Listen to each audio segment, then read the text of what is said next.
누군가가 말해주는 돈 되는 법. 최근 금융업권에서는 동일 기능 그리고 동일 규제 원칙을 놓고 줄다리기가 팽팽합니다. 간편 결제 등 새로운 핀테크 서비스는 결국 기능적으로 기존 금융 서비스와 동일하다라는 전제 하에 동일한 규제가 적용되어야 한다는 의견도 있고요.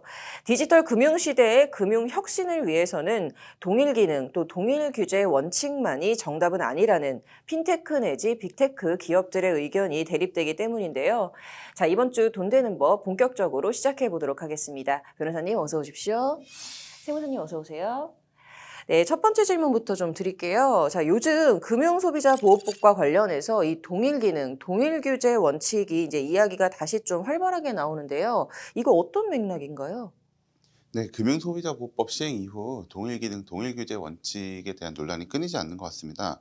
먼저 시청자분들께서 좀 생소하실 것 같아서 말씀드리면 이 원칙은 동일한 금융 기능에는 동일한 금융 규제가 있어야 한다는 의미입니다. 다만 이제 이와 관련해서 다시 또 최근에 또 논란이 되는 거는 이제 최근 22년 7월 7일에 이제 금융소비자보호법 시행령이 새로 입법 예고됐는데요. 이번에 입법 예고된 시행령은 동일 기능, 동일 규제 원칙을 관철한다는 의미에서 그동안 이제 선불전자지급수단이나 뭐 직불전자지급수단에서도 뭐 신용카드와 유사하게 이제 연계 서비스에 대한 규제가 반영이 됐다라는 점이 특징입니다.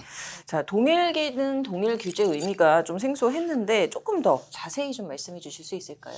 네, 이와 관련해서 먼저 제가 금융소비자보호법 시행령에 관련된 설명을 좀 드리면 이해가 좀 편하실 것 같은데요. 누구나 카드를 쓰시게 되면 연계된 제휴 서비스를 함께 많이 이용하시게 될 겁니다. 기존에는 이제 신용카드와 함께 제공되었던 연계 제휴 서비스에서만 그 금융소비자보호법이라는 법 규정이 적용이 되었는데요. 이제는 그것뿐만이 아니라 선불, 직불, 지급수단, 그리고 네이버나 카카오 같은 또는 핀테크 기업에서 제공하는 결제 수단에서도 동일한 금융소비자보호법 규정이 적용이 되어야 된다라는 내용입니다. 네, 동일 기능, 동일 규제. 이게 좀 어떻게 보면은 당연한 것 같기도 하거든요. 근데 이게 어떤 문제가 있는 걸까요? 네, 맞습니다. 누구나 이렇게 단어를 들으면 사람마다 생각하는 생각이 좀 다를 수가 있는데 당연스럽게 동일한 기능을 하게 되면 동일한 규제를 받아야 되는 게 당연스럽게 생각하는 좀 그런 뉘앙스도 좀 있긴 있는데 그러나 과연 기능이 동일하다면 동일한 규제가 과연 필요한 것인가에 대해서 고민을 좀 해볼 필요가 있습니다.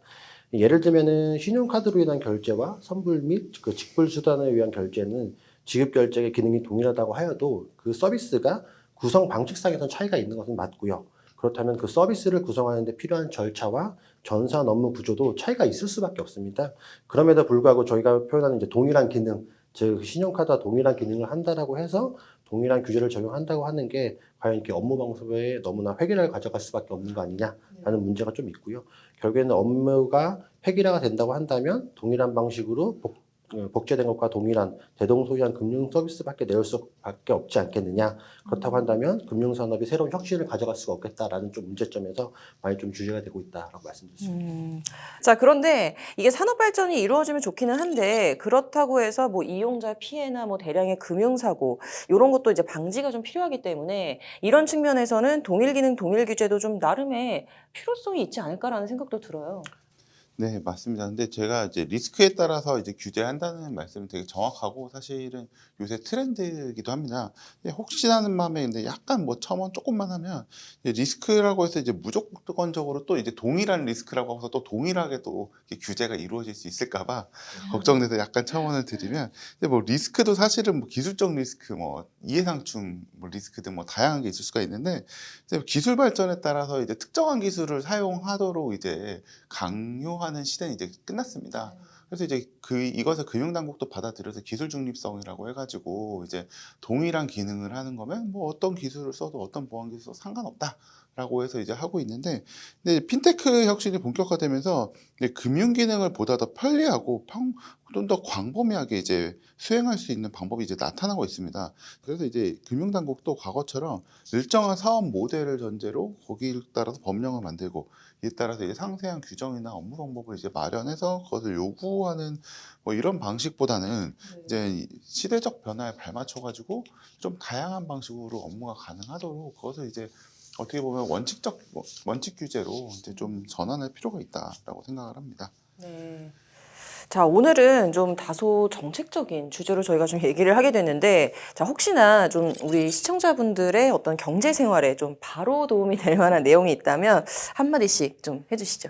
실제 저희가 사업자분들을 관리하시다 보면은 여기에 대해서 좀 추가적으로 간단하게만 설명을 드리면 자영업 하시는 분들이 종종 오해하시는 것들이 있는데 그 법인카드는 벤사 단말기로 결제를 하고 뭐 개인카드는 피지사 단말기로 결제를 하게 되면 이게 문제가 없다. 이렇게 오해하시는 분들이 굉장히 많습니다. 그래서 우선 뭐 그거 자체가 매출에서 신고되지 않는 탈세 자체가 적절하지 않기 때문에 아니면 또 계산하는 직원의 실수로 인해서 결국엔 이거는 이제 과세관청 측에서 어느 단말기를 이용하던 간에 그런 정보를 다 알 수밖에 없거든요. 말씀드린 것처럼 마지막에 꼭 말씀드리고 싶은 게 결국 세상에는 공짜는 없다. 그래서 다 위험을 수반하는 거래다라고 말씀 좀 드릴 수가 있습니다. 네, 참 세상에 공짜는 없는 거 깊이 좀 새겨두도록 하겠습니다. 자, 이번 주는 동일 기능, 동일 규제의 원칙부터 피지사 단말기 그리고 탈세 문제까지 사업자분들께 꼭 필요한 얘기를 저희가 좀 마지막에 넣어드렸는데요. 다들 추석 잘 보내시고 다음 주에 더 유익한 정보로 돌아오도록 하겠습니다. 감사합니다.